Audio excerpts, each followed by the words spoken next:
हज़रत खुबाब रज़ी अल्लाह अन्हु फरमाते हैं कि एक रोज़ मैं हुजूर नबी करीम सल्लल्लाहु अलैहि वसल्लम की खिदमत में गया और ये वो ज़माना था जब हम पर खूब जुल्म किया जाता था। मैंने अब सल्लल्लाहु अलैहि वसल्लम से अर्ज़ किया, ए अल्लाह के रसूल, क्या आप हमारे लिए दुआ नहीं फरमाते? मेरे अल्फाज सुनते ही अब सीधे होकर बैठ गए। आपका चेहरा मुबारक सुर्ख हो गया। फिर अपने फरमाया, तुमसे पहली उम्मत के लोगों को अपने दीन के लिए कहीं ज़्यादा अजाब बर्दाश्त करने पड़ी। उनके जिस्मों पर लोहे की कंघियाँ की जाती थी जिससे उनकी खाल और हड्डियाँ अलग हो जाती थी, मगर ये तकालीफ भी उन्हें इनके दीन से ना हटा सकी। उनके सरों पर आरे चला चला कर उनके जिस्म दो कर दिए गए, मगर वो अपना दीन छोड़ने पर तैयार फिर भी ना हुए। इस दीन इस्लाम को अल्लाह ताला इस तरह फैला देगा कि सना के मकाम से हजर मौत जाने वाले सवार को सिवाय अल्लाह ताला के किसी का खौफ नहीं होगा। यहाँ तक कि चरवाहे को अपनी बकरियों के मुतालिक घड़ियों का डर नहीं होगा। हजरत खुबाब बिन अत रज़ी अल्लाह अन्हु फरमाते हैं, एक दिन मेरे लिए आग दिखाई गई, फिर वो आग मेरी कमर पर रख दी गई और फिर इसको इस वक्त तक नहीं हटाया गया जब तक कि वो आग मेरी कमर की चर्बी से बुझ न गई। ऐसे ही लोगों में हजरत अमार बिन यासिर रज़ी अल्लाह अन्हु भी थे।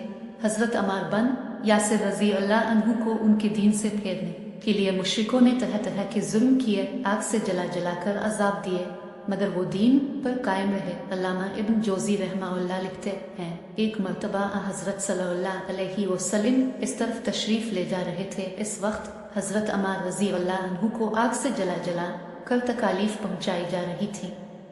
उनकी कमर पर जलने की वजह से कोह जैसे सफ़ेद दाग पड़ गए थे। हजरत सल्लल्लाहु अलैहि वसल्लम ने उनके सर पर हाथ फेरा और फरमाया कि आग ठंडी और सलामती वाली बन जा, जैसा कि तो इब्राहिम अलैहि अस्सलाम के लिए हो गई थी। इस दुआ के बाद उन्हें आग की तकलीफ महसूस नहीं होती थी। हजरत उम्हानी रज़ी अल्लाह अन्हा कहती हैं कि हजरत अमार बिन यासिर, इनके वालिद यासिर, उनके भाई अब्दुल्ला और उनकी वालिदा समिया रज़ी अल्लाह अन्हु, इन सभी को अल्लाह का नाम लेने की वजह से सख्त तरीन अजाब दिए गए।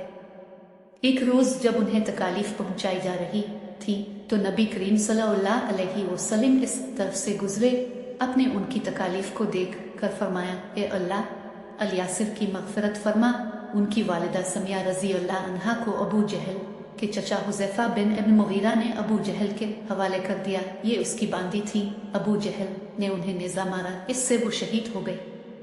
इस तरह इस्लाम में उन्हें सबसे पहली शहीद होने का एजाज़ हासिल हुआ। आखिर उन्हीं मजालिम की वजह से हजरत अमार रज़ी अल्लाह अन्हु के वालिद यासिर रज़ी अल्लाह अन्हु भी शहीद हो गए। अपने उन मजालिम और बदतरीन हरकत के साथ साथ ये लोग हुजूर अकरम सल्लल्लाहु अलैहि वसल्लम से मोजिज़ात का मुतालबा भी करते रहते थे। एक रोज़ अबू जहल दूसरे सरदारों के साथ हुजूर नबी करीम सल्लल्लाहु अलैहि वसल्लम के पास आया और बोला, ए मोहम्मद, अगर तुम सच्चे हो तो हमें चांद के 2 टुकड़े करके दिखाओ, वो भी इस तरह कि एक टुकड़ा अबू क़ुस पहाड़ पर नजर आए और दूसरा कौकाइन पहाड़ पर नजर आए। मतलब ये था कि दोनों टुकड़े काफी फासले पर हों ताकि उसके 2 टुकड़े होने में कोई शक न रह जाए। इस रोज महीने की 14वीं तारीख थी। चांद पूरा था। अब सल्लल्लाहु अलैहि वसल्लम ने उनकी ये अजीब फरमाइश सुनकर फरमाया कि अगर मैं ऐसा कर दिखाऊं तो क्या तुम ईमान ले आओगे? उन्होंने एक ज़बान हो कर कहा, हाँ बिल्कुल, हम ईमान ले आएंगे। अब सल्लल्लाहु अलैहि वसल्लम ने अल्लाह ताला से दुआ फरमाई कि आपके हाथ से ऐसा हो जाए। चुनांचे चांद फौरन 2 टुकड़े हो गया। इसका एक हिस्सा अबूकबीस के पहाड़ के ऊपर नजर आया, दूसरा कौकाइन पहाड़ पर। इस वक्त नबी करीम सल्लल्लाहु अलैहि वसल्लम ने इरशाद फरमाया, लो अब गवाही दो। उनके दिलों पर तो कुफुल पड़े थे। कहने लगे, मोहम्मद ने हम लोगों की आंखों पर जादू कर दिया है। कुछ ने कहा, मोहम्मद ने चांद पर जादू कर दिया है, मगर उनके जादू का असर सारी दुनिया के लोगों पर नहीं हो सकता। मतलब यह था कि हर जगह के लोग चांद को 2 टुकड़े नहीं देख रहे होंगे। अब उन्होंने कहा, हम दूसरे शहरों से आने वालों से ये बात पूछेंगे। चुनांचे जब मक्का में दूसरे शहरों के लोग दाखिल हुए तो उन्होंने चांद के बारे में उनसे पूछा। आने वाले सब लोगों ने यही कहा, हाँ, हमने भी चांद को 2 टुकड़े होते देखा है। ये सुनते ही मुशरिक बोल उठे, बस फिर तो ये आम जादू है, इसका असर सब पर हुआ है।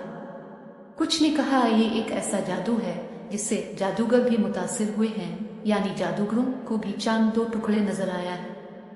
इस पर अल्लाह ताला ने सूरा कमर की आयत नाजिल फरमाए, तर्जुमा, क़यामत नज़दीक पहुंची और चांद शक हो गया और ये लोग कोई मौजिज़ा देखते हैं तो टाल देते हैं और कहते हैं ये जादू है जो अभी ख़त्म हो जाएगा। मुख्तलिफ कौमों की तारीख से ये बात साबित होती है कि चांद का 2 टुकड़े होना सिर्फ मक्का में नज़र नहीं आया था, बल्कि दूसरे मुल्कों में भी इसका मुशाहिदा किया गया था। इसी तरह एक दिन मुशरिकीन ने कहा, अगर आप वाकई नबी हैं तो उन पहाड़ों को हटा दीजिए जिनकी वजह से हमारा शहर तंग हो रहा है, ताकि हमारी आबादियां फैलकर बस जाएं, और अपने रब से कहकर ऐसी नहरें जारी करा दे जैसी शाम और इराक में है, और हमारे बाप दादों को दोबारा जिंदा करा के दिखाएं। इन दोबारा जिंदा होने वालों में कुस बिन किलाब जरूर हो, इसलिए कि वो निहायत दाना और अक्लमंद बुजुर्ग था। हम इससे पूछेंगे, अब जो कुछ कहते हैं सच है या झूठ? अगर हमारे उन बुजुर्गों ने आपकी तस्दीक कर दी और अपने हमारे ये मुतालबे पूरे कर दिए तो हम आपकी नबुव्वत का इकरार कर लेंगे और जान लेंगे कि आप वाकई अल्लाह की तरफ से भेजे हुए हैं। अल्लाह ताला ने आपको हमारी तरफ रसूल बनाकर भेजा है, जैसा कि आप दावा करते हैं। उनकी ये बातें सुन कर नबी करीम सल्लल्लाहु अलैहि वसल्लम ने इरशाद फरमाया, मुझे उन बातों के लिए तुम्हारी तरफ रसूल बनाकर नहीं भेजा गया, बल्कि मैं तो इस मकसद के लिए भेजा गया हूँ कि एक अल्लाह की इबादत करो। नेब पाक पर लाखों जाविद अस्सलाम।